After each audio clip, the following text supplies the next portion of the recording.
everyone, so I am here today to give the reveal results of Rocky's breeds. So I wanted to go ahead and remind you that we used Embark to go ahead and swab his cheeks probably about 2.5 weeks ago to see what breeds he has. He was sold to us as a teacup Chihuahua, and then we found out that there are no such things as teacup Chihuahuas, that Chihuahuas are just naturally going to be very tiny. We honestly didn't know that there weren't anything as a teacup Chihuahua because he is only 6 pounds fully grown, and I've never had a Chihuahua personally that tiny, so we truly didn't know. So I wanted to go ahead and show you a picture of Rocky just to remind you. So this is Rocky, and when I did his DNA test, I honestly thought that he was going to come back as two things. My two guesses were Chihuahua and miniature pincer. Miniature pincer is sort of like an itty-bitty Doberman, but they're actually not related at all breed-wise. But he has that coloring, as you can see, like with the brown, and then his paws on the bottoms are brown, and then because he's mostly a black dog. So I truly thought that he was going to come back just as a Chihuahua miniature pincer cross. So we were very surprised to see that he came back with I believe it was 4 or 5 different breeds in him. So this is what our email looked like. Embark will email you and say Rocky's breed results are now ready. And then you just click right here. You can play a game to guess his breeds, or you can jump right into the breed results. So I'm going to go ahead and show you the video on his results because you're never going to guess what his number 1 breed was. Because we never guessed it in a million years, and I'm assuming that the number 1, when I show you his family tree, is from his father, because I don't think this kind of dog would have been able to give birth to a litter of puppies that looked like him and been able to be sold as Chihuahuas just because they would have seen the mother if she was this dog, and they would have said, okay, those aren't pure Chihuahuas. So here we go. I'm going to go ahead and show you his perfect mix of 5 breeds, and I never would have guessed 3 of these. So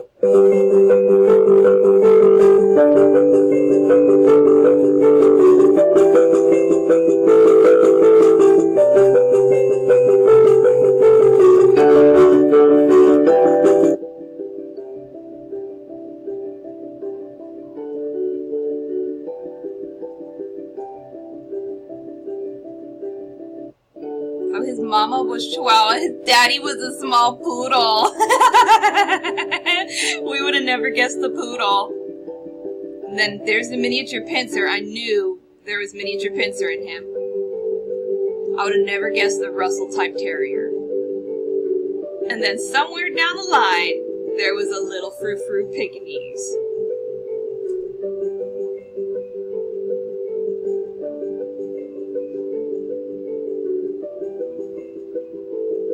But look, his number 1 is a poodle, a small poodle. I would have never guessed that that was what his number 1 was. I would have never guessed. So I'm going to go ahead and hit right here to skip to the results. And it'll show you, like, you can go to the family tree and everything. So I'm going to show you, this is what it looks like when you go in. So family tree, so his parents, I'm assuming that this is his mother. She was a Chihuahua mix. That's Rocky talking back there. She was a Chihuahua mix. So then her parents were Chihuahua. And then miniature pincer Pekingese mix. So it looks like her mother, and then the mother's parents would would have been pure out Chihuahua. So that's kind of interesting. So they weren't actually mixed.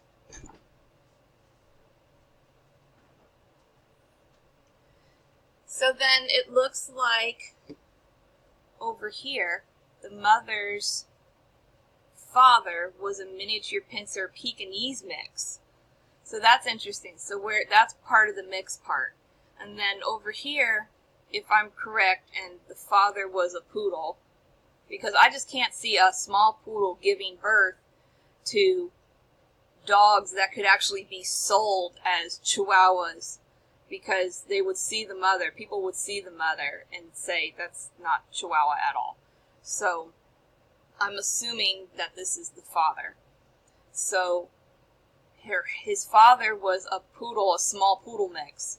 But what's interesting is the father's mother and all the way down to her mother and father were pure poodle.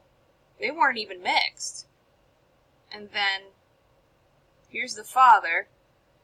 And then the father's father was a Russell type terrier mix. Then down to the father's father, he was Russell type terrier.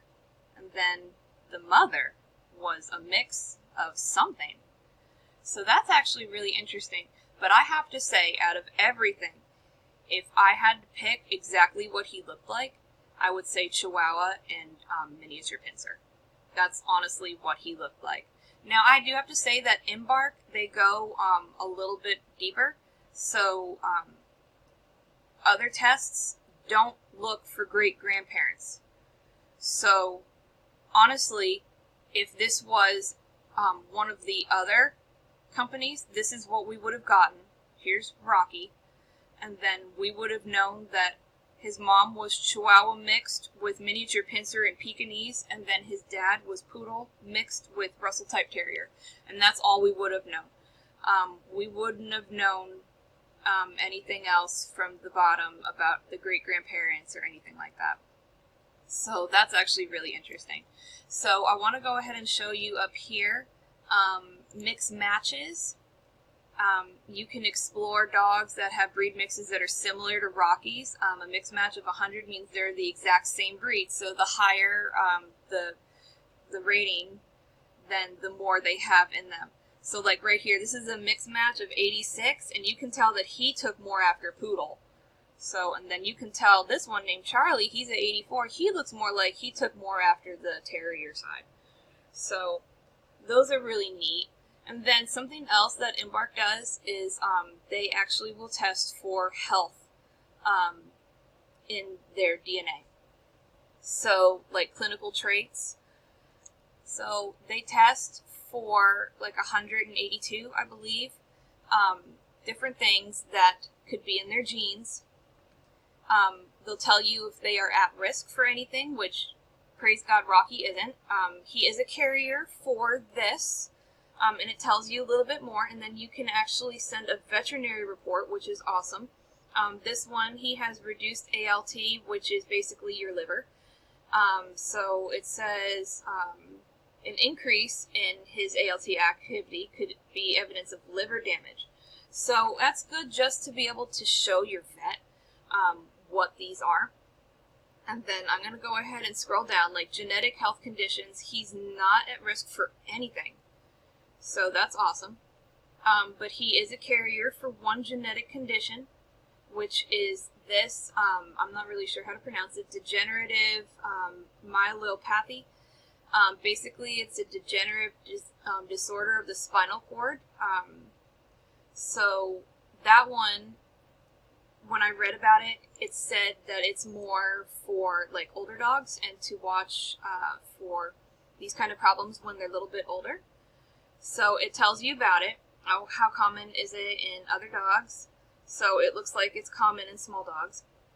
And then it'll tell you different things, how it's treated. Dogs don't usually show signs of it until they're 8 years old. So, and then you can go ahead and send a vet report to your veterinarian. So I really like that you can go ahead and send a vet report over.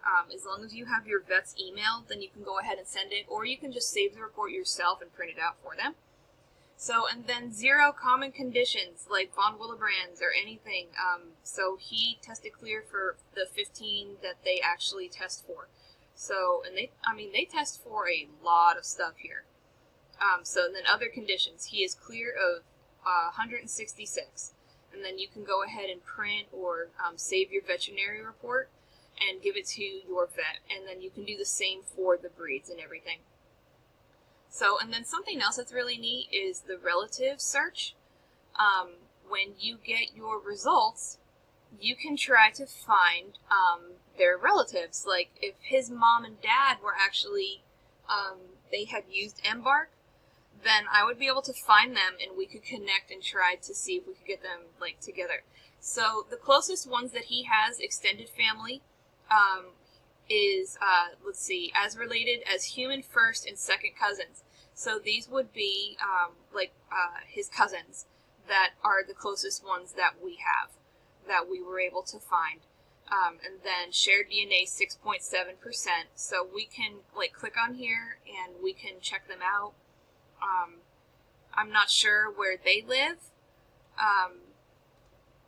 but let's see here. You can see that they do show some of their DNA, so that's actually really neat. That's just a neat little feature that they have. And then you can go to traits up here when you have everything, and right here, explore the genetics behind your dog's appearance, like why they have certain things. And just based on their DNA. Now, I have to say, when you send in their kit, you're not sending in any pictures of your dogs or anything. So they have absolutely no idea what your dog looks like. They have no idea what kind of dog you have. The only thing that you tell them is like the poundage, like how big your dog is. So I put he's 6 pounds. So I mean that could be any kind of dog, really, like any kind of like small dog. So they're not just taking a picture and, putting this all in. They're actually doing the work for the DNA and everything. So I'm really overall impressed with everything. This is the most detailed report that I have ever gotten. And then also you can go on here to research and you can answer a few questions to get personalized feedback. And it also helps with their research for animals too. So like nutrition and exercise, allergies, any of this kind of stuff. This is great. And this actually helps them not only just to help you as well. It helps them be able to do research. So overall, I'm really impressed.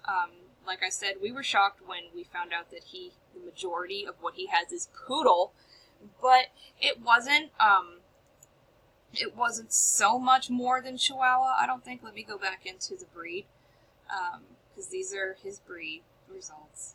So let's see. Okay, so 26.3% was poodle, well, small poodle, and then 25.9% was Chihuahua. So really, it was almost tied. It was almost half and half.